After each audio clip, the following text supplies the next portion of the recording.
Hey everybody, welcome to Forge the Narrative. My name is Paul Murphy, your host for the Bella Lost Souls podcast. This is episode 226. I got Ricky Addington. Hey! And Chris Morgan. Shining gold. What's going on, guys? We're going to be talking about Adeptus Custodes. It's going to be our part 2 coverage. Before we get into that, I want to mention that our coverage of the Thousand Suns psychic powers, last week, we did not specifically mention that they get the Brotherhood of Sorcerers rule. The ranges of all psychic powers manifested by units with this ability are increased by 6 inches, and this is for Thousand Sun psychers. That seems like something we probably should have mentioned. That seems wildly useful. Well, it is, and it is, for those guys that get that, have that rule, good times. Hey, whenever you got some extra range, it seems to matter, except when it doesn't. Well, some of the stuff like, the Doom Bolt and that nature was 18-inch range, and so when you can take that, when you're casting on that, a lot of those ranges, when you really have 2 feet of range, and it's just that one tree though, right? Out of the 3 that they've got access to. It's anyone with that rule, the Brotherhood of Psychers rule. Yeah, we were talking about stuff that was 12-inch range and 18-inch range, and this does. I mean, it's pretty significant percentage-wise of an increase in range, so it is definitely worth mentioning. And I wanted to throw it out there right now because if you're going to be facing someone and planning on their ranges, obviously, if you're playing them, you would have figured that out. But if you're playing against them, be aware. Speaking of playing against things, later on in this show, we're going to talk a little bit about some of the hot topics that are going on in the 40K competitive scene right now, and maybe come to, or at least put some solutions out there about what the actual problem might be. Maybe not, not solving the problems. It's going to be up to every individual or tournament organizer, but to at least introduce some context and stuff out there. And we'll be talking about how to beat Eldar. So.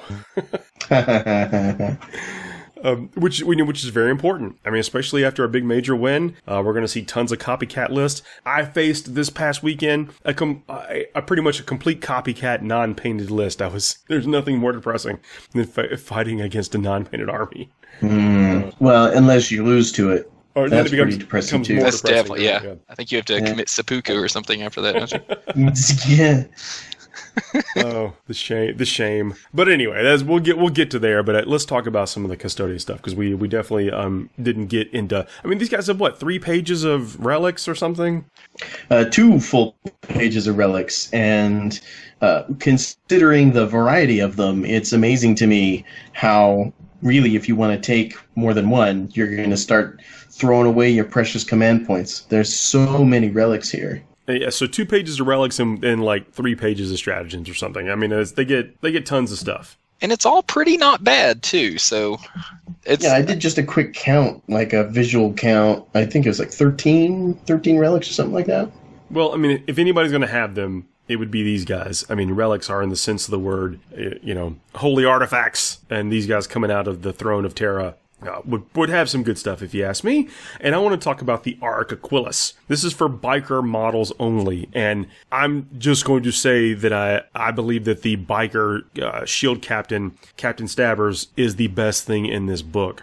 Yeah, it's Codex Shield Captain. And one of the best things in the game, if you ask me. Yeah, he's a beast. And with the Auric Aquilus on it, it's even better. So it's a biker model only. The model has a 3+ invulnerable save. In addition, you can re-roll failed charge rolls made for this model, which is huge. So, I mean, I love it just because the first game I got to play with them with the new codex, that right there got me into assault. So I was I was sold on it. So I like it. We're so starved with Custodes; they're so starved for command points. Anytime you can get a reroll that doesn't cost you command points on something like this, it's fantastic for the list. Well, I think that this relic does a great job of highlighting some of the differences between relics between books. A lot of times, I think it's fair to say that people criticize the codexes that are coming out. It's just all right, well, this is the Raven Guard version of Eldar or Alpha Legion or whatever. There's these different stratagems and etc. that just seem copy paste from book to book. But look at the Auric Aquilus in perspective with something like the Angel's Wing. Now, the Angel's Wing lets you reroll charge distance, yes, but it also prevents you from being shot at in Overwatch. Now, this reflects differences between the two different kind of mentalities of these guys. Is that where whoever's wearing the Angel's Wing, you're trying to keep them alive through preventing something from coming at you. This is just basically saying, oh, don't worry about it. You're gonna survive by virtue of your amazing saves. And being the might of the Emperor. Indeed. Well, and remember though, everyone gets a relic for free, and these things do not cost extra points, but you can burn some command points to open up some additional relics as well. Yeah, it's pretty much the same stratagem style that we see in most of the other books, where you spend 1 command point for an extra, and you spend 3 for 2 extra. So, there's several different schools of thought, I think, when it comes to buying your relics. From the Custodes book, because there's different tools involved with each one, and I think that the banners are going to be the hardest ones to choose between. I think so too. Well, unless you're using them in a combined thing. Now, I really do think that the strength of the Custodes is going to be a companion force to fit in other forces to do some truly degenerate things, but a relic like the Faith Absolute is a model with the Vexilla Magnifica only. Exactly, and this helps fill one of the glaring holes in the army list entries for this codex, which is psychic power denial. Right, so instead of a friendly, you replace the Vexilla ability that's on the banner that comes with the figure. Instead, friendly Imperium infantry and Imperium, by the way, and infantry and biker units within 6 inches of the bearer in the morale phase automatically pass morale test, and the bearer can attempt to deny 1 psychic power in each enemy psychic phase as if they were psychers. Now, I know we talked a lot about in our first Custodes show about the auto pass morale, but I don't know if we focused on the deny the witch stuff, because there's a couple of different ways that they can do it in this codex, and so if you are playing mono Custodes, you're going to have a very limited number of ways to deal with psychic powers. I don't think that I would take the Faith Absolute and get rid of the Vexilla Magnifica, because you're already getting every mortal wound you take from a psychic power, you're already getting to save it on a 6-up. So you're already getting some defense against that. But if you lose the Vexilla Magnifica ability, then you're going to take so many more shots, because that -1 to hit in shooting that banner puts out, I think overall is going to protect you a lot more than getting to try to deny one psychic power. What's giving you the ignore injury on a 6, ignore mortal wounds on a 6? It's their power for being a battle-forged army. It's the Aegis of the Emperor. Right. Models with this ability have a 5-up invulnerable save. In addition, roll a d6 each time a model with this ability suffers a mortal wound in the psychic phase. On a 6, that mortal wound is ignored. So any model with Aegis of the Emperor already has some psychic defense. Granted, not great, but there's some there. So for what you're really worried about, like the smites and stuff, but right, because there are other psychic powers out there. Now, look, we're obviously talking about if psychic powers are a concern for you, there are limited ways that the Custodes army can get psychic power defense. This is just one of them. Yeah, I see what you're saying there, Ricky, that you wouldn't trade that off. You think that the deny is less important than some of these other abilities, but it's still important to mention that this is one of the ways this army can at least get a deny each enemy psychic phase. It's not a one-shot deal. It's not a stratagem. It's not a command point you have to burn. It is a one-shot deny every enemy turn. Yeah. Yeah, and one of the things I think is important to kind of distinguish here is the different schools of thought when it comes to missions and formats. Because if you are playing in an environment that lets you adjust relics and warlord traits, etc., between missions, whereas I know there are several that make you put it on your army list and you have to keep it forever. If you have to keep it forever, I think that Ricky's train of thought is probably on average going to net you the most benefit. But if you have that option and you're looking at your opponent's list and you're thinking, well, maybe his smites aren't as scary, but some of the buffs he's going to be throwing out, I might want to be able to put put a lid on some of that. Well, here's another option for you. Indeed. Again, it's just one of the things to mention, that this has a dual purpose. And you're right. If you are able to sub out in between each game, you could get real crafty. I do like to see that stuff on an army list and set for a whole tournament. I kind of like the variety, actually. Who doesn't? I think it's yeah. I like the variety, but it also pre-game time becomes an issue. I'm sure we'll talk about game time a little bit later in the show, just how long sometimes things take as people are making decisions before dice are even being rolled. So there's a couple different things to think about there. Yeah, and another relic in here, the Eagle's Eye. This improves the model's invulnerable save by 1 to a maximum of 3+. So I take this to mean that it would stack with the other ability of being a Battleforged Custodian's army. Yeah, so there's no restriction on it, yeah. So you could take, if you for some reason were not taking the the Auric Aquilus, and you wanted to go with the Eagle's Eye, which if you're taking a bike captain, then you should always take the other one. But this is another way to get you a 3+ invulnerable save. Or just, when you take the 2 shield captains on bikes like you should be, you put one on one and one on the other. You need to be taking 3 to 6 of them. All shield captains, all day. Just take them. They're so good. Yeah, now don't we just sound like every other podcast about Adeptus Custodes right now? Well, it's just it's a good mod. It stacks up so well against. I talk about how to beat Eldar or whatever. It stacks up really well against things like Shining Spears or going over there and stabbing Dark Reapers. I mean, this is. Nothing like a shield captain with a giant pike to give Shining Spears an inferiority complex. The pike is bigger than probably 3 or 4 of their models lined up end to end. Yeah, that lance is pretty okay. I don't mean to sound dry. I'm just coming out of a bit of Nurgle's rot, but I'm smiling and happy at this concept. But I mean, again, you're looking at things to stack up against what are super tough lists, and I think these things stack up pretty well. I mean, things like Shining Spears pretty much wilt to multi-damage dealing things with counter assault potential. And it's really fun to see that happen sometimes. I'm not gonna lie. Even being an Eldar player, I think you're gonna see a lot of people wanting to take these things as being like what they think is their kind of auto win button. And then to take something that in your list that can just kind of casually counter them and still be good at doing other things, you got to look at it. So that's why the shield captain on the bike, I think, is, if you're playing Imperium, is a good pickup. And I did that short video on getting started with the Custodes that I put up on the YouTube channel. And how neat is it that you could make a patrol detachment out of a single box of figures? Or it's something. Yeah, or make an even better one with 2 boxes, the Dawn Eagle jet bikes and the 1 box of Custodian Guard. Yeah, that's really all you need right there, and you're on your way. So we talk. I mean, this has a good dollar to point investment. We don't often talk about that because it's just all about playing with the models and stuff. But if you're looking to kind of dip your toe into the Imperium and you haven't done it before, the Custodes are a really good way of doing it. I mean, move over, Grey Knights. There is now another army that requires a minimum investment in order to get to the points limit.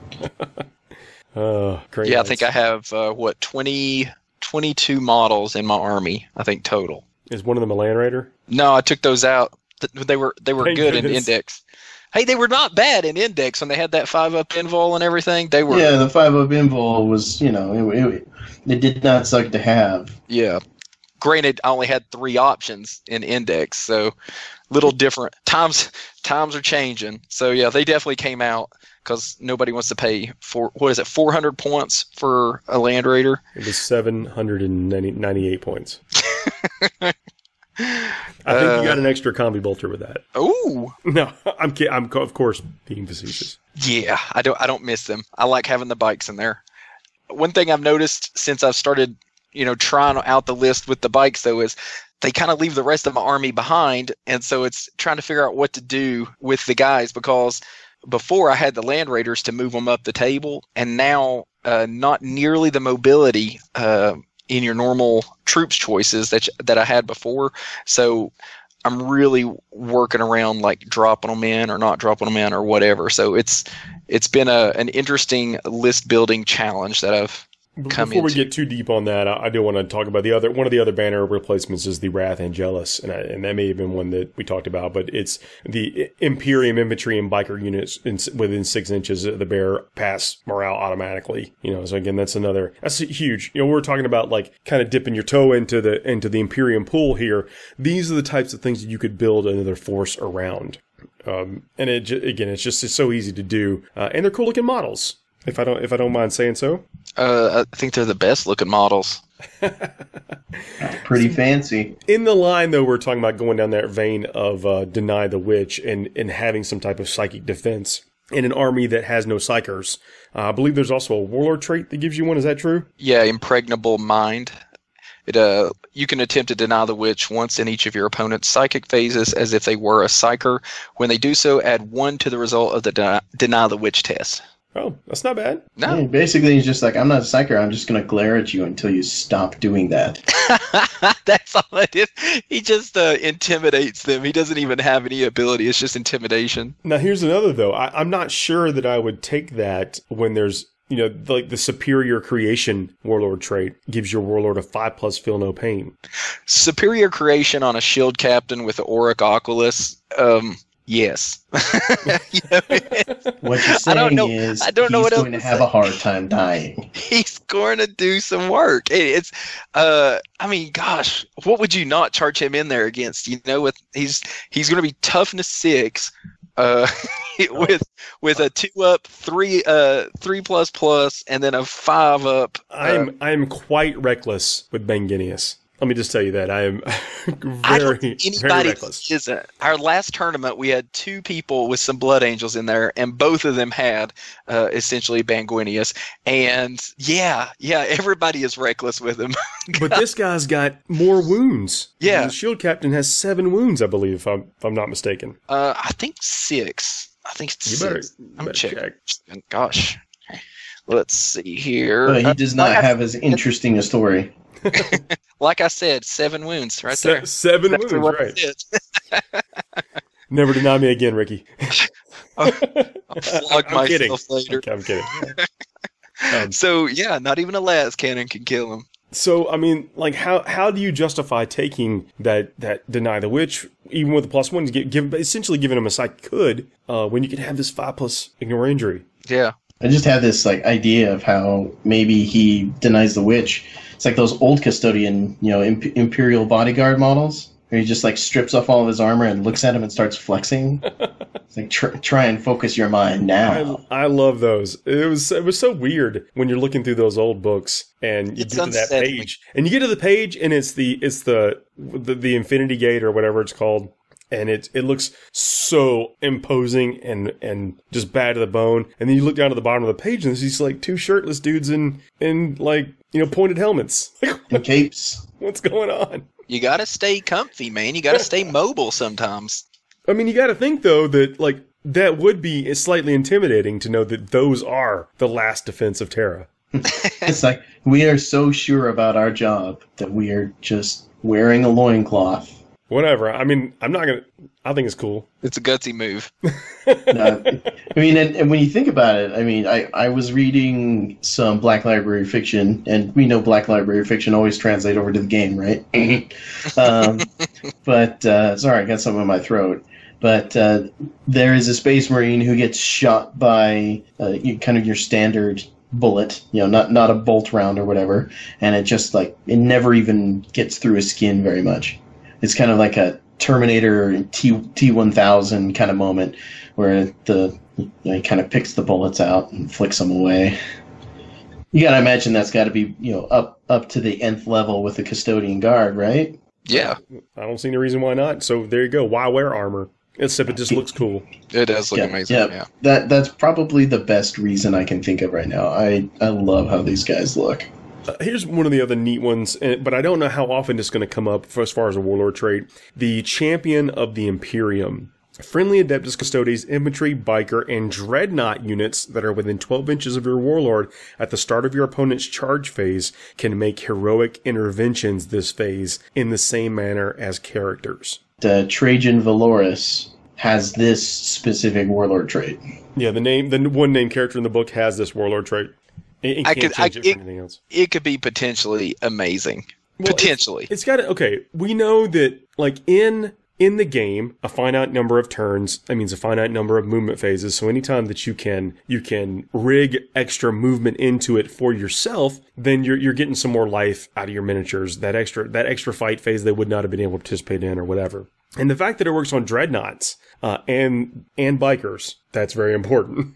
Yeah, there's a specific biker stratagem that's in this same vein, but I think is just a little bit better, where as long as the biker unit is within 12 inches of a Custodes unit that's been charged, then they can initiate a charge and they get to swing before anybody else. Stooping dive, yeah, it's 3 command points though, so it's a steep price, but it's going to delete whatever. Well, after you've taken your brigade of Imperial Guard and your 800 points or whatever of Custodes, it's not a steep price. That's just pocket change for a brigade of Guard. Yeah, for those armies, yeah. Read that stratagem though. All right, I got it right here. It's use this stratagem at the end of your opponent's charge phase. Choose an Adeptus Custodes biker unit from your army that is within 12 inches of an enemy unit. You can declare a charge with that unit as if it were your charge phase. If the unit's charge is successful, that unit fights before all other units in the subsequent fight phase, even before charging units. If your opponent has any units with similar abilities, take it in turns to resolve them, beginning with your opponent. If it works, it's pretty strong. Yeah, I mean it's 3 command points to almost guarantee you're going to delete that unit all the time. Because if they get the charge, because they still have to charge. Yeah. I assume, right? Yeah, and I would imagine with proper deployment, these guys are going to be in range of whatever you consider is vulnerable. So, and again, like the stratagem does not require whoever that was charged to be a Custodes. So, what are the rules for declaring a charge? Like, could you already be in combat and then pop this off to get the fight first? Any of your units within 12 inches of the enemy in your charge phase can make a charge move. You may not choose a unit that advanced or fell back that turn, nor one that started the charge phase within 1 inch of an enemy. There you go. And that's, right under number 4, charge phase. Nope, that's what we needed to hear. Now, I was pretty confident in that, but, it's Me too, but you never know when there's, when you get an interesting rule like this, you really have to pick it apart and see how it interacts with all the phases. Every good 40k judge knows that the understanding that you and the players have is secondary to the actual verbiage of the rule. Just get the rule out. That's it. I mean, that's almost every single question I've had about 8th edition has been, well, let's just look in the rule book. And then the answer's pretty much been there. I don't know how often. It seems like in 7th, I was when we'd run our tournaments, I was making like these real like complex, like I was like, okay, let's lay the books out here and let's talk this through and figure this out and figure this. And 90% of them anymore is like, did you get the book out? Oh no. I was like, oh, get the book out, dude. Like, come on. But I know all my players, so I just yell at them. Yeah, I just yell at them across the store. I'm a big fan of the even in death. And what is it like in other books? It's only in death does duty end or whatever, that stratagem. Yeah, where the character gets to swing fight again, or shoot again, yeah. As if it were the fight phase. I'm a big fan of that, and especially when you have these powerhouses that you're going to be trying to push up in people's phases. I think you always kind of want to bank two command points just for that. Yeah, I mean, there have been games where I've burned through my command points too fast, and a situation like that has come up where I thought, oh, well, I failed to kill Big Bad with my unit I was charging, I was swinging first with. Now Captain, Smash Gwinius is taking all of Mortarian's attacks. And turns out that can be extremely painful. Or when you rush in and you it's a Hail Mary play, and you put all but like 2 wounds on a something that you needed to get gone, and they get you, like, thanks, I needed that. Smashing one more time. And you don't need him to live because he's in the Death Company. So. Oh, but somehow they can still fail morale. Who knows? That is the great mystery of my life right now. So there's a lot of cool stuff here, and I hope we're getting people kind of in mind of the synergies that the list can pull off. I think you can make, like, and I'm not suggesting that you list build to fight somebody specifically, but if you're setting up like a narrative game, or you're going to be playing your buddies Tzeentch or demons or Eldar army, you can kind of tailor one of your games to be, okay, now I've got my 3 anti-psyker dudes in here that don't really sacrifice any combat power to get that. They sacrifice a little bit of survivability in other phases, but all their offense is the same with that loadout. And then on the other side of it, you could again scale, build your army to go in a completely different direction, all offense, full court press, a lot of pressure on your opponents. And I think this is what this army can do. It can put a lot of very durable pressure on opponents, and that's sometimes difficult to recover from. Especially if they're using a lot of non-flying tanks. You just got to touch them once, and then you cost them a turn of shooting, and it kind of allows you to forward your own stabber's agenda. Well, when you have friends like mine who are amazing at 4+ invulnerable saves, like, I just hope none of them get this army. That's all I'm going to say. What a charmed life they must lead to be able to consistently roll average. I don't know how it... But that's cool. So let's take a quick break. We'll come back and talk about some of this, some of the concerns on the minds of tournament players, and then a little bit about anti-Eldar. It's not even Eldar hate again, because I love Eldar, as you know. But wait, when did we come back to 7th edition? Well, I think it's something to definitely consider about how one deals with what will be a copycat list that they will face in their own environment. We'll be right back. FTN is brought to you by Bell of Lost Souls. Check out www.bols.org for the best daily hobby articles on the web. Hey everybody, we are back. Still got the same guys with us.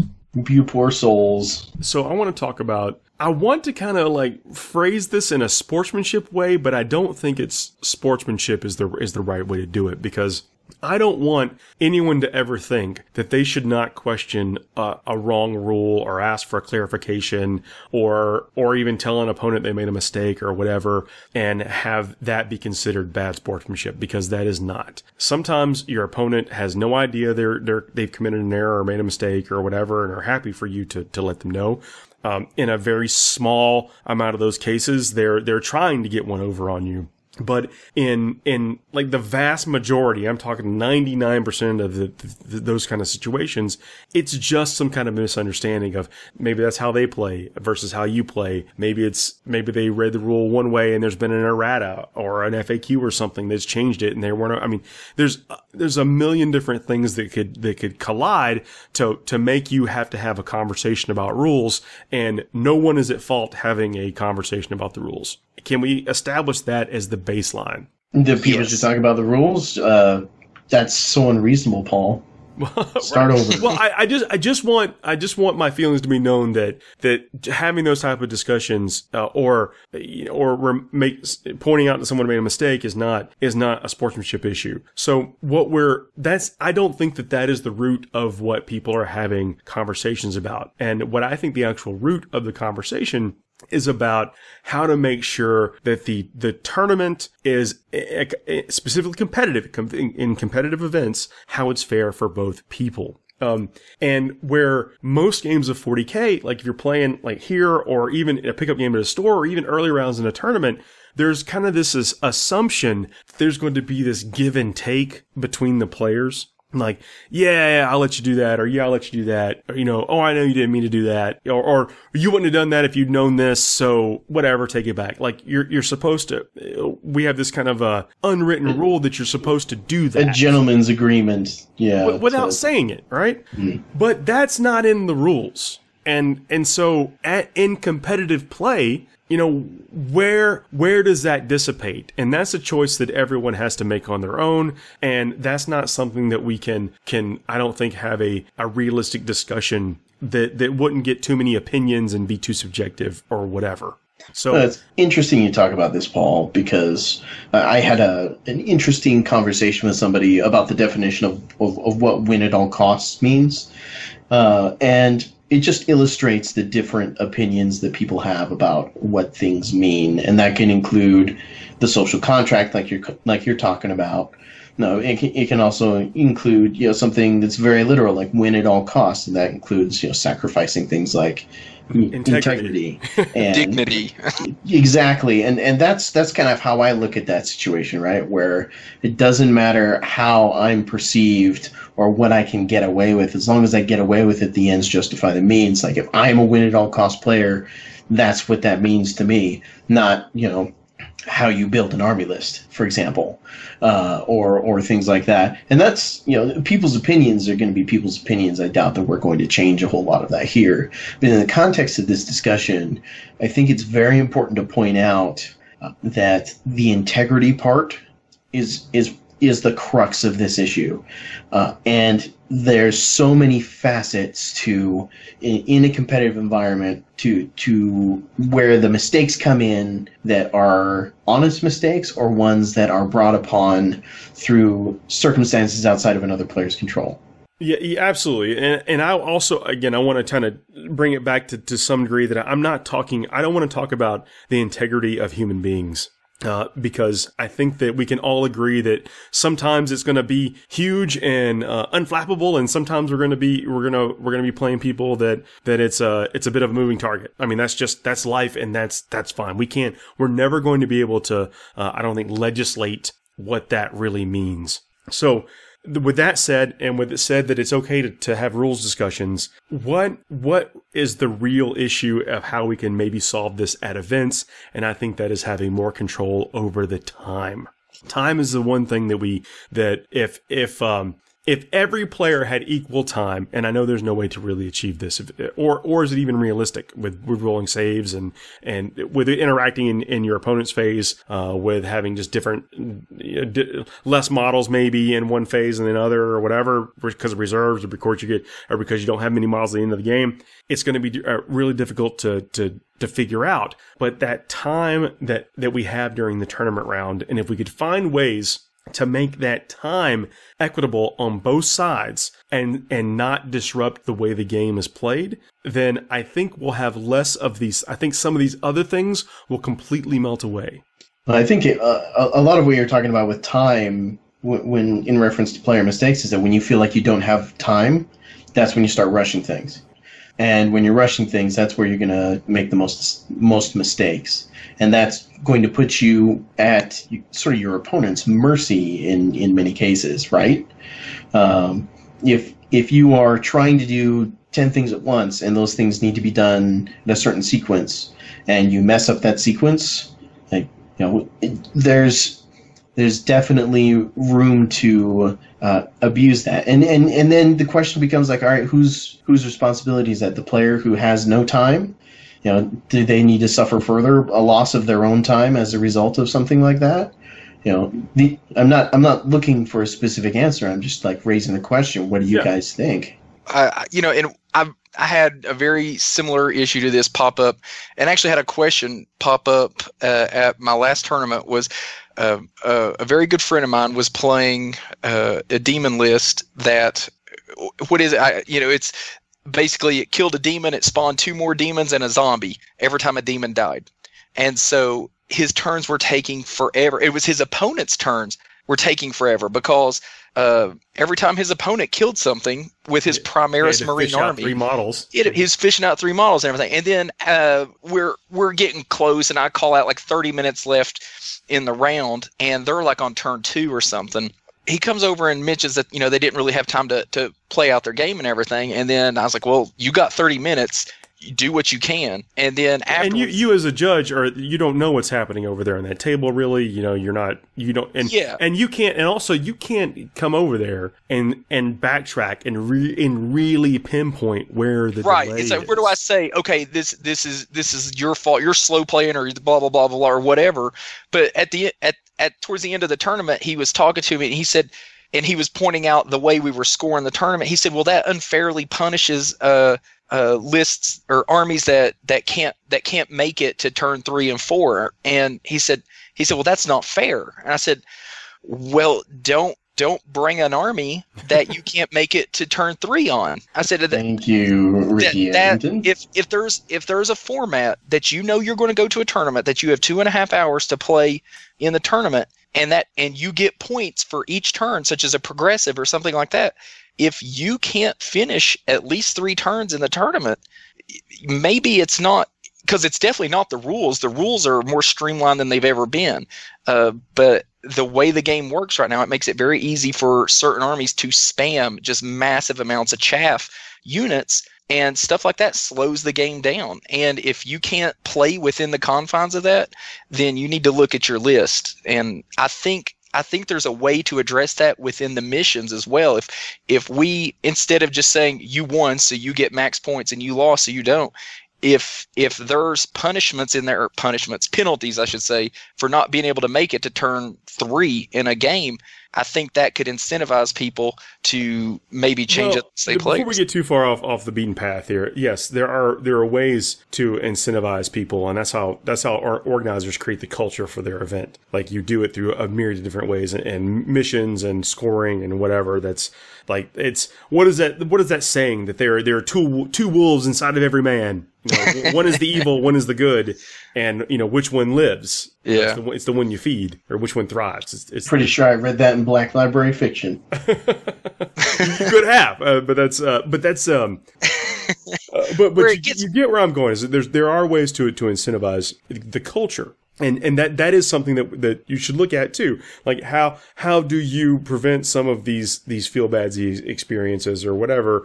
But it's more than, it's so more than that. Like, cause some of this stuff is a factor. I think it all roots back to being a factor of the time we have to play the game, the time that we have to interact with our models, each other, the turns or whatever. And if we can do a little bit better job of codifying how much time a person actually uses and how much they can use in the extreme competitive play, then some of these other things just kind of disappear. Yeah, and well, to that point though, is where it becomes so difficult to me, is because people are like, well, use chess clocks, okay, that's great if you were the only person interacting in your turn. And that's where it becomes such an issue, is because even in your charge phase, Paul, if you charge me, heaven forbid you charge my aggressors, and I have to roll 72 plus 12d6 shots of Overwatch, re-rolling all misses. So even if you're playing at your fastest, that's in your charge phase, that's in your turn, I'm having to do that. It's not an easy thing to solve. This is not an easy problem to solve for, because there are so many moving parts. On the subject of chess clocks too, you have to train people how to use that. And the first couple tournaments that you implement something like that, people are not going to do it right, because, Ricky, to your situation, anytime I'm rolling dice, the clock is ticking for me. Anytime my opponent's rolling dice, the clock needs to be ticking for them. And that is especially true for stuff like Overwatch and stuff. That was one of the things that we always used to gripe about in 6th edition, is just, oh, congratulations, Tao, you now have like 12 shooting phases. Yeah. Fantastic. Dude, that was so frustrating. I'm just gonna watch you roll dice for 2 hours, and I'm gonna play for 30 minutes. I'll go get a beer. You tell me when you're done and how many models I have left, and then people got mad at me for Super Friends. Like, it wouldn't exist if you didn't do that. No, then your 30 minutes, Paul, was just re-rolling your saves and your lookoutsers. Right. But enough of the Dark Ages. When we're talking about solutions to the time problem, chess clocks are.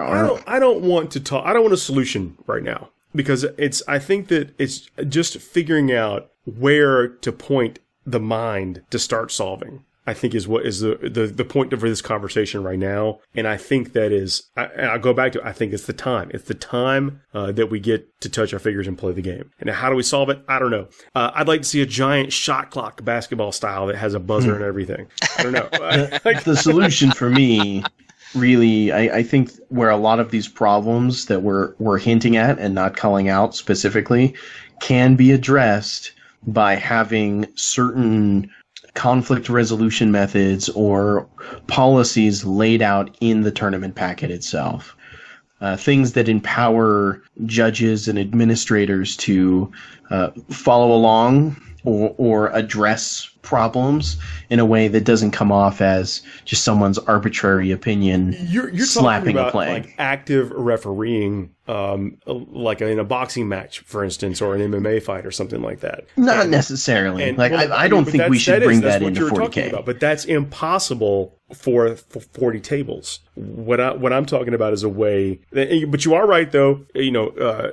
aligning the culture to whatever the organizer wants, and there's 1,000 different ways to do it. I'm just talking about ways that we can start to kind of think about how do we solve this for the masses or whatever. No, I think a good way to do that, though, like Chris said, is your tournament packet needs to the TOs need to clearly lay out how this stuff is going to play out. Because if your opponent comes up and says, "Hey, let's use this chess clock and we'll do a gentleman's agreement that intent is the most important part of it, and we'll honor that," and then what do you do if, as a judge, as a TO, if you walk up because you're playing, two people come up and say, "Hey, we said we were going to honor intent, and now they're not honoring intent." As the TO, what do you do there? I mean, without having and that's when it comes down to having something laid down that empowers your organizers to, like, because otherwise, what authority does a TO have to enforce an agreement that two players made on a table?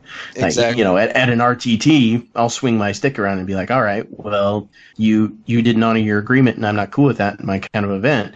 But in other situations, that just will not fly, especially when we're talking about the amount of money it takes to get to certain events. Like, you have to have something laid out that says, no, this is where the bounds of my authority are, and this is what I can do about it. And the players need to know that walking in.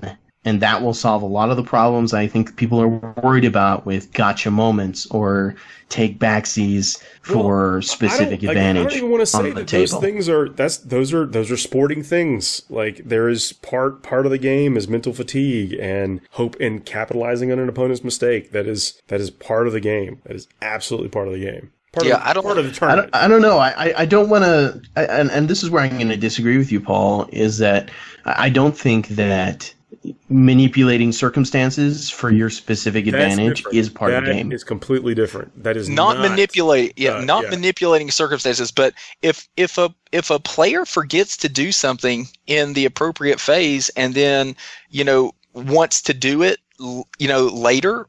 If they forget a big moment, then in a tournament setting, in my opinion, hey, they forgot it. Like Paul was saying, I lost a game because they could see Sanguiner's wing, where all I had to do was just turn him. And my intent was to hide behind the rock. It was full on what my intent was. But if I just turned him, 180 degrees or 90 degrees, then he would have been invisible. But I didn't. Yeah. So they blew him off the table. I can't go back and say, "Oops, let me turn him real quick." That's not the sort of thing that I'm talking about. I mean, because that's obviously a much later stage in the game, right? And I think that ultimately, when we've been talking about a bevy of solutions that come from the organizer range, we have to at some point have players take responsibility for themselves and their own mistakes and their own ways of doing things. So that is also something that should be brought up, is that we can expect more from our players than to just say, "Oh, well, this is my perception of things, and TOs, you need to fix this." We could all start with ourselves, and one, not playing lists that aren't going to make it to time, or playing faster with the lists that are. Two, knowing our rules well enough to not pull a fast one on our opponent, either accidentally or no, whatever. And just focusing on improving our own game and making our own game more accurate will solve a lot of these problems by itself. I agree with that 100% because it's awfully lofty of both of you to think that. I mean, it's not like we just came into 40K tournament scenes and don't know what happens. I mean, that's what I'm talking about. Like that's why you cannot solve for some of the things that you guys are describing. You have to come at it from a different way. That's culture crafting. That is again being deliberate with the time and how you enforce that kind of stuff. It's again, we're not going to solve it here. We're not going to get to a solution here. But obviously, like you're going to encounter people that have your best interest and their best interest in mind, and they come to those conclusions in a manner that's fair. And you're going to have other people that only have their interest in mind and want to come to unfair conclusions. That's the nature of interacting with people. No, and that's very true. Again, I just wanted to have this conversation because the sportsmanship is a completely different topic. Has almost like nothing to do with what we're talking about, in my opinion. This is a procedural thing that I think that can be solved, and then some of these other problems that we consider sportsmanship problems would evaporate or morph. They'd change. They wouldn't probably go away. They'd change into different things, but it'd minimize their ability to raise their ugly head. In my humble opinion, I'll step down off the soapbox now. Let's talk about how to beat Eldar. I think you just put Eldar on the table as well, right? Well, if we all do it, then we'll get addressed a lot more quickly. That's what we were joking about the other day. If you if you guys want Eldar to get fixed, we all have to start playing Ynnari. Well, Jinora is very strong, and the psychic power that allows them to trigger a soul burst, even if there was nothing near them to die, is really very powerful. And the fact that they keep their craft world and get the Ynnari, they have a lot going for them. But there are still ways to kind of get around them a bit, and that is you have to pay attention to the range bands that they have. Eldar are pretty deadly. Within 24 inches, they're still deadly, but less so at 36 inches. But then you got the Dark Reapers that can move and then still shoot, always hitting on 3+. So, I think you just mentioned right there what the linchpin of this whole problem is the efficiency and good rules on Dark Reapers. If they weren't as efficient, or if the rules weren't as rock solid good, I don't think we'd be having this conversation. Right. And then we've got the Shining Spears too, that they have the stratagem it's a Samhain stratagem, if I remember correctly, that allows them to charge after they advance. I've seen that right there shut down armies. In our last tournament, 6 jet bikes went over a guard gun line and locked up every tank that his opponent had in assault, and his whole army just died at that point because he couldn't do anything about it. And it's amazing how good those bikes are at just shutting down problem units just simply by getting them into assault for a turn. Yeah, they excel in every rules thing in the game, with locking up tanks so they have to fall back and they don't kill them. And they're no slouch in combat either. With their lances, it's big damage, high AP. They can do a lot of. It's a very killy unit and a very movable, a very mobile unit. But those are the two major killing things in the Eldar army. So if you can find a way to shut that down, or make it harder to stop, for them to use that at just reckless abandon for the most part, then you're going to do a lot better in the game. Well, you know what could help with that, Paul? Maybe a 3-man unit of Virtus Praetors and the stooping dive stratagem. That would fix a lot of those issues. Well, the shield captains, they are going to be really good, I think, at going over there and just slicing and dicing Shining Spears. Yeah. I think that's a pretty fair assessment. Dude, I mean, if you put... it's probably not the most efficient way to use one, but if you just had a shield captain sitting in your backfield right in the middle of all your artillery, I would be very, very nervous to try to charge anything over there to those artillery pieces, knowing that a shield captain would be sitting there on a jet bike ready to eat your lunch. The Interceptor Lance does D3 wounds. Shining Spears have multiple wounds, and it's got -3 AP. So you're going to do some damage to these guys. I think the Shining Spears, if someone can bring it up, I think they have an invulnerable save to shooting.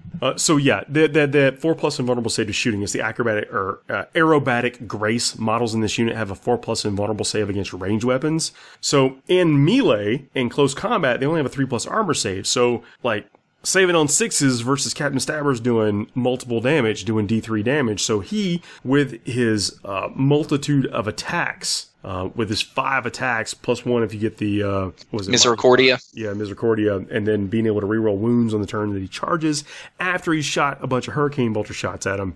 He by himself could put a big hurting on what is going to be their singular unit of Shining Spears. And he's also pretty durable against their return if they get the drop on him because of his what would be a 3+ invulnerable save. And he's with toughness 6. Well, they're high strength on him. Like their laser lance is strength 6, neg 4 AP, 2 damage apiece. Oh, So they're still wounded on 4s though. So still wounding on 4s, and they're hitting on what, 3s? they hit on 3s, yeah, wound on 4s. Okay. Yeah, I still don't like those odds for the Shining Spears. No, it's not. But I have not run a shield captain into them yet. But I have run Mephiston into him, and he cleared out many a Shining Spear. Yeah, he does that. Lord of Death and all that. Yeah. So what we're saying is a single assault element in your army will do really well against these guys. And if it's a character that can't be picked out to where they have to really work to prevent him from doing what he needs to do, then that's going to go even better for you. And then the guy with a 14-inch range and could probably kill most of this unit by himself is a good choice to fight this kind of stuff. But if you don't play Imperium or you don't have a Mephiston or whatever, then a unit that does what they do is going to match up pretty well against these Shining Spears. Now, this is the beginning of what I wonder will be a theme throughout this How to Beat Eldar section is, stab them in the face.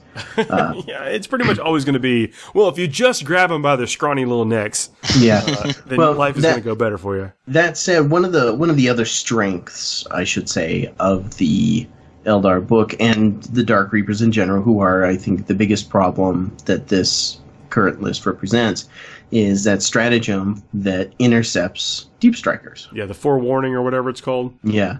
Now, being able to drop a couple command points to get a bunch of very high quality shooting out on the unit that's going to be doing the damage to you, such as, Death Company, or, say you're doing some kind of Black Legion shenanigans with the Terminators and Warp Time, or, insert Deep Strike Assault unit here that's supposed to hit like Hammer. Well, if your Hammer loses its head before you get to swing it, that is a big problem. Yeah, and the Reaper launcher is 48-inch range. I know I said 36 but that's the Tempest Launcher is 36 range. And I'm going to get to why I was focused on the Tempest Launcher in a minute. But coming down, if you have a deep strike army at all, coming down outside of 48 inches can be difficult depending on the deployment zone. Right. So that's one of the things where I feel like terrain is going to be a big influencer in this situation, because the Reaper launcher is only AP -2, correct? It is. Yeah. Okay. So that's, depending on the circumstances, that can work in your favor just a little bit. But another thing that I think is something to keep in mind is, especially if you have a more mobile assault element, you don't have to drop right next to them. You can drop near them and still maybe get, maybe you're only getting 70%, 75% of them off to engage that unit that you want dead.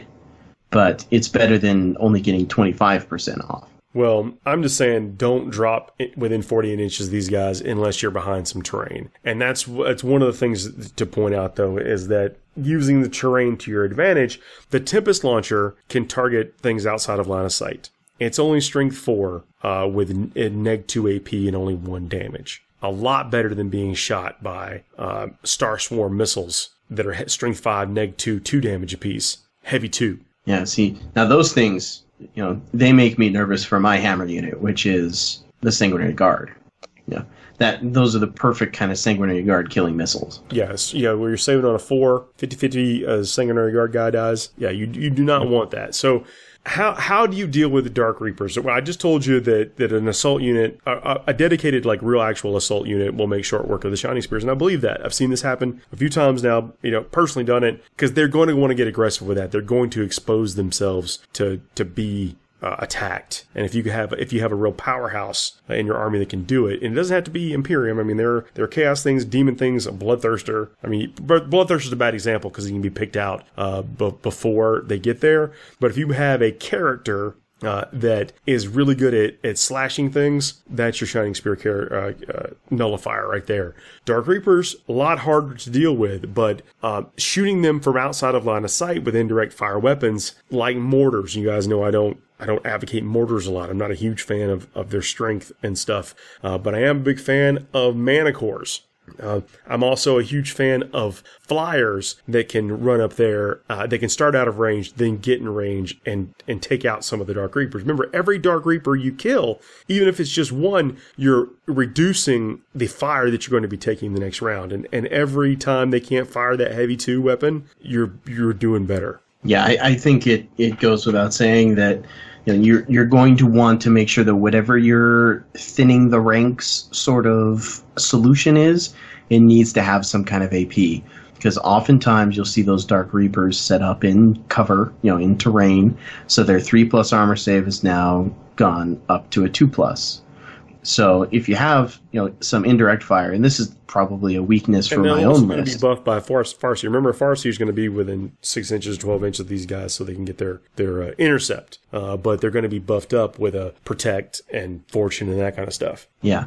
So you're going to want some heavier stuff than an AP nil solution. Yeah, that's going to help a lot because these guys will spend a lot of time buffing that unit up because they do want it to live as long as possible. But indirect fire, things that, like if you're using mortars, you want to be outside of the 36 range for the Tempest Launcher, or they'll just shoot your mortars and take you out. But long range stuff, with a decent AP is going to help. Or something that starts long range but gets up close and personal. Had a lot of success with that with the Fire Raptor. Being able to start out of range and then getting up there and downloading a bunch of damage into Reapers. I love the deca on that thing. Yeah, it's a lot of quality fire for sure. Yep, definitely one of my favorite flyers for several years now. Another one of the big Eldar problems, and I use that term, again, loosely because I even love this model, is the Hemlock Wraith Fighter. Oh yeah, this thing's a pain. The heavy D scythe is Assault D3. It's Strength 12, Neg 4 AP, 2 damage weapon, but it automatically hits its target, so you can't really assault this guy without taking heavy losses to your unit. I found myself, like with the way I took some Sanguinary Guard I changed the list up just to play with, just variety or whatever. Sanguinary Guard don't really want to charge a Hemlock Wraith Fighter, let me tell you that. Yeah, that's where you want the Angel's Wing. Yeah. Oh, yeah. No. Banginius killed all 3 of them that I was facing by himself. Oh, I believe you. Yeah, you want to try to get it closed out, but you can't charge this thing, and it can put out a lot of damage. And the fact that it's, with its Mind Shock pod, subtract 2 from the leadership when they're 12 inches of the Hemlock Wraith Fighter. It's hard. Now remind me the range on that thing again. For the gun or the Mind Shock pod? The gun. The Mind Shock pod is 12. The gun is 16 inches. Okay, so yeah, you don't even have, with a lot of the flamer type auto hit stuff, you feel like you have that, I'm outside of 9 inches, so you can't overwatch me, ha ha ha. That does not work on this one. Inches. That is, yeah. It is a psyker as well, so it can do things that other planes can't, like smite you. It's very rude. Yeah. Yeah, and I believe it can also deny the witch. Yeah, it can deny 1 psychic power in each enemy phase. Now, it's only got its toughness 6, but it is hard to hit, so neg 1. Plus, you could put the craft rod on it to make it even harder to hit from a certain range, and with a 3+ armor save and 12 wounds. So 12 wounds, it's not hard. It's not necessarily hard to deal with, but it's hard to deal with assault elements. Like if you're relying on jump pack assault guys to beat these things down, it's going to be a long road for you, a long, depressing road where you put a lot of your models back in the box and do a turn. The sweet irony of it is that the best thing to kill a Hemlock is Dark Reapers. They do. Or Banginius, he does a great job. In there with a Thunderhammer. I know you're overwatched. You know what time is hammer time?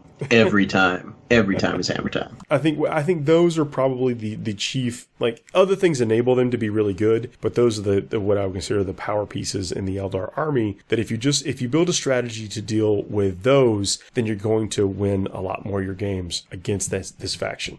Yeah, I mean, when you go to a tournament and they do their little armies on parade thing and everybody's army set up and you see, 3 Hemlocks, 4 units of Dark Reapers and some jet bikes pretty consistently.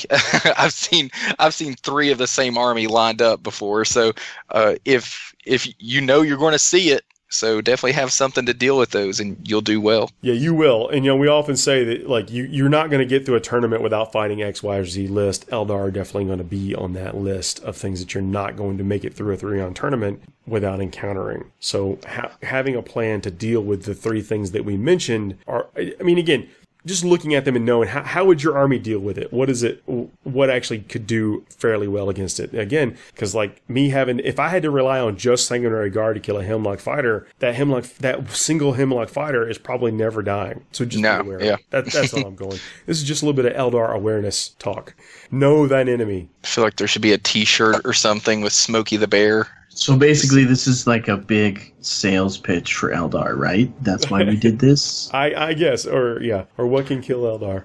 That being said, disclaimers it should be mentioned that things that are good like this rarely stay good for a long time. So before you guys, cash in your 401ks to pick up Dark Reapers off of eBay, you might want to consider that.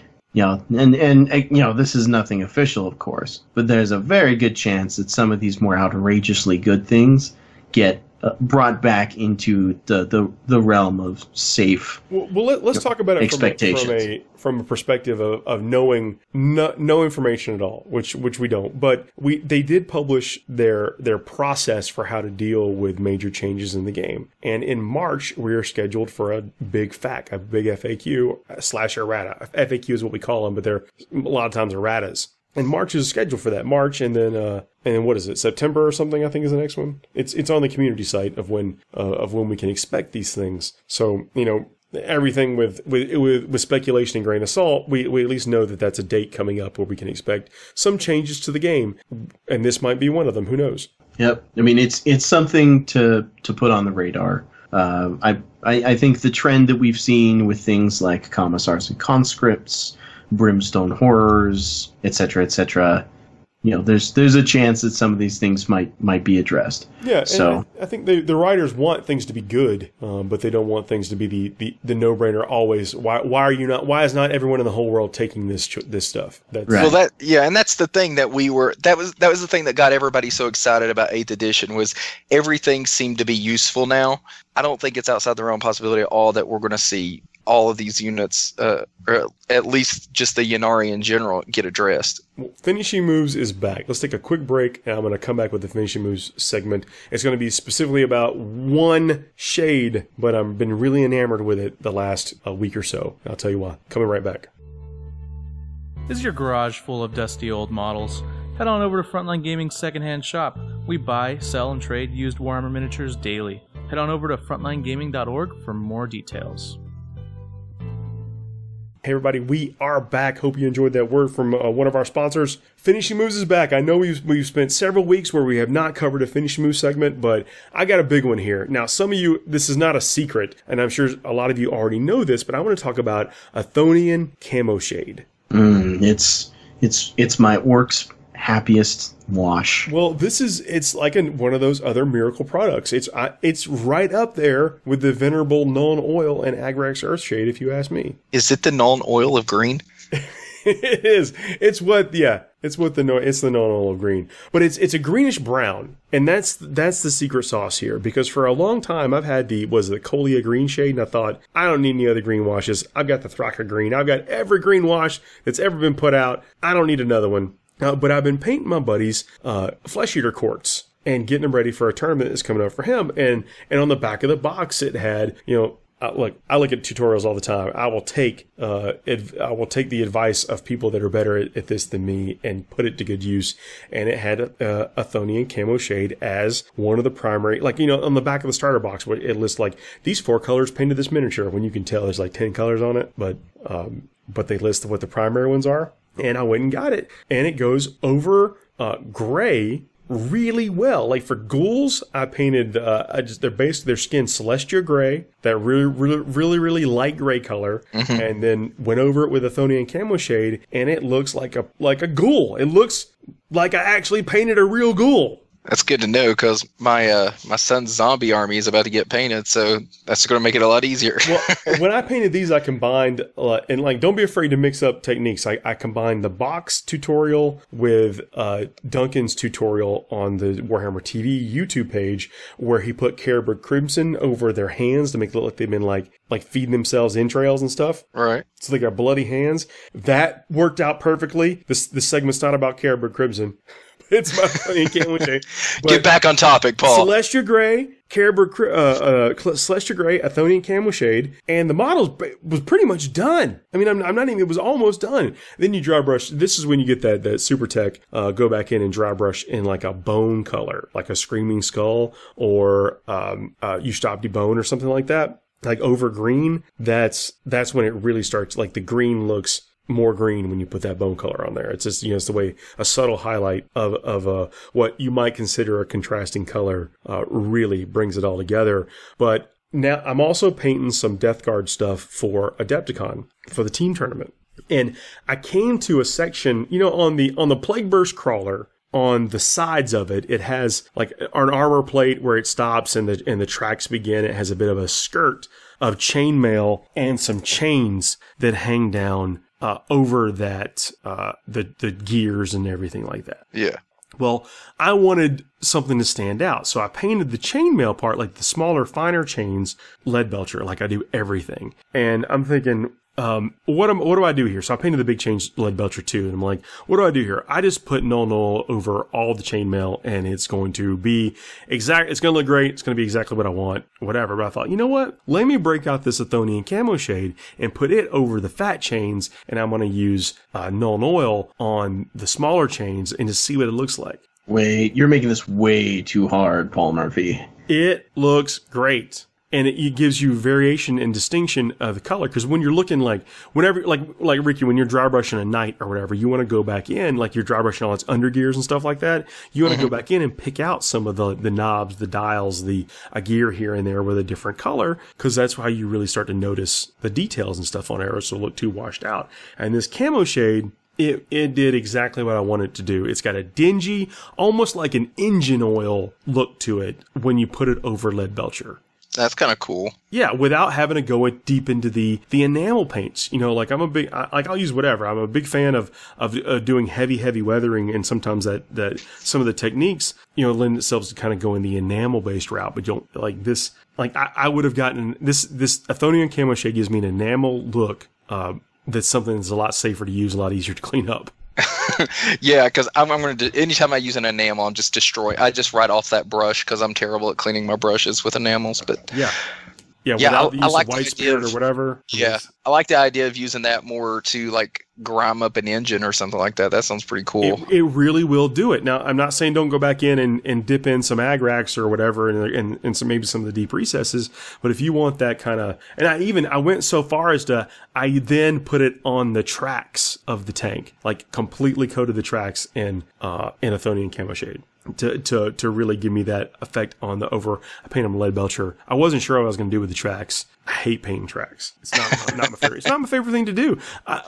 Blocking in metals is what I consider the really only hobby chore for me. And so I just stared at that model for a long time. Like, what am I going to do with these tracks that's going to make them look all right and blend in with the model and everything else? And I don't want to paint them black. That seems like a cop out. But then when I did that with the chain, the fat chain, I thought, man, I bet these tracks are going to look good in this color. And I am pleased with it. You can find some of these pictures on my Twitter account. It's at Warmaster_TPM. That's where I post a lot of my work in progress and painting stuff.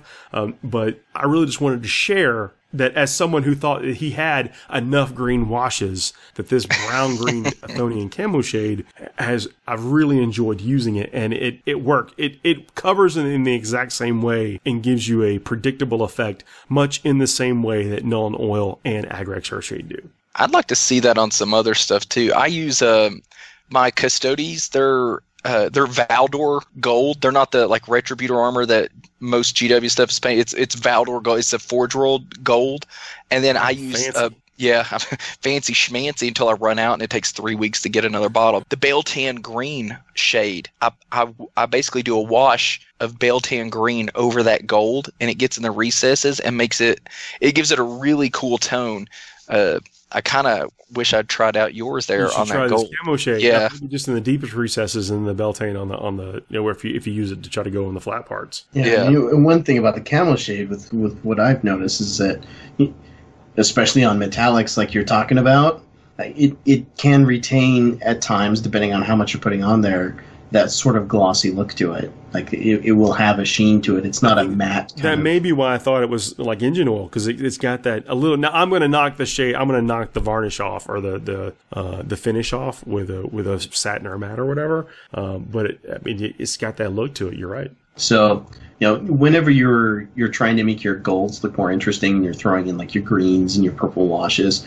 Something that keeps that metallic look to it is going to help. And I think that this camo shade does the trick. Reminded me, talking about the glossiness. Did I ever tell you about the time my buddy come up to me and he's like, "Yeah, I've been painting up my models, and I put the Reikland flesh shade on it, but it just keeps coming out like way too shiny. What's going on there?" And I was like, "Did you get the gloss?" And he just kind of got this look on his face.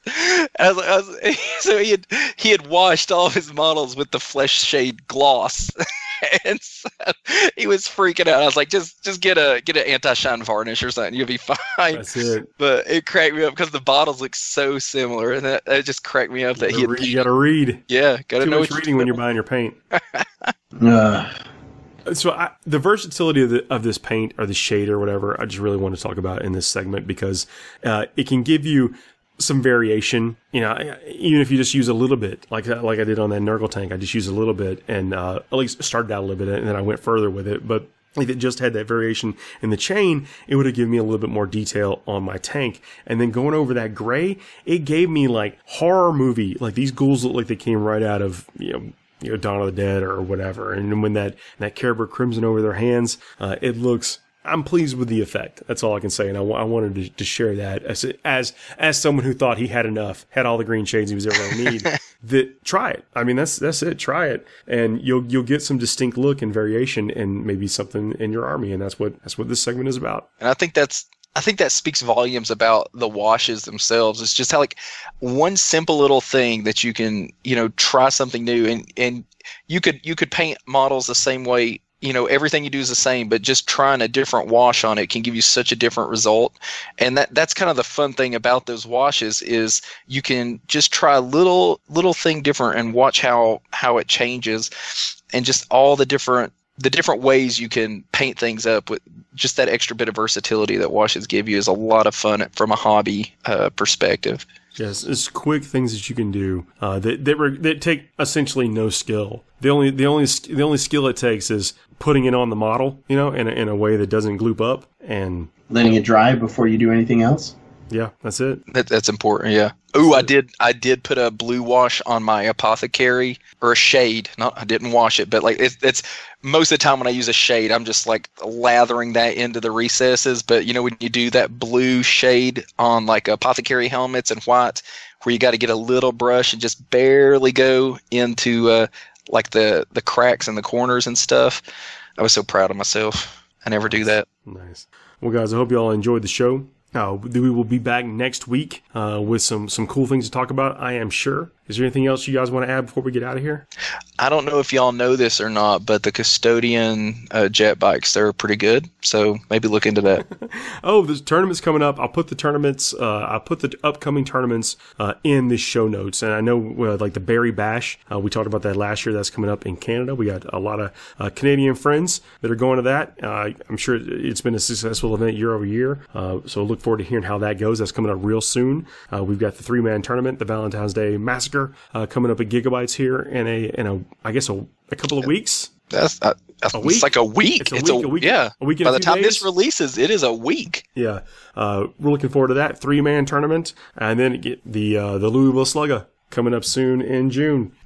It's pretty exciting. It's to the point now where there's so many 40K events that it used to be like you really looked forward to those 3 events you went to a year, and now all of a sudden it's like, oh gosh, I don't have enough off days to get to all my local events. It's insane how much it's exploded since 8th edition's come out. So well, there's a lot, and I think it's worth us talking about. At least we'll start putting in the show notes or direct people to a calendar where these events can be, because these put on by folks that their only agenda is making sure folks have a good time and roll some dice and play 40K. And we need to get that. If we can help build awareness of that kind of stuff, so much the better. I hope you absolutely have a good rest of y'all's night, guys. Nighty night.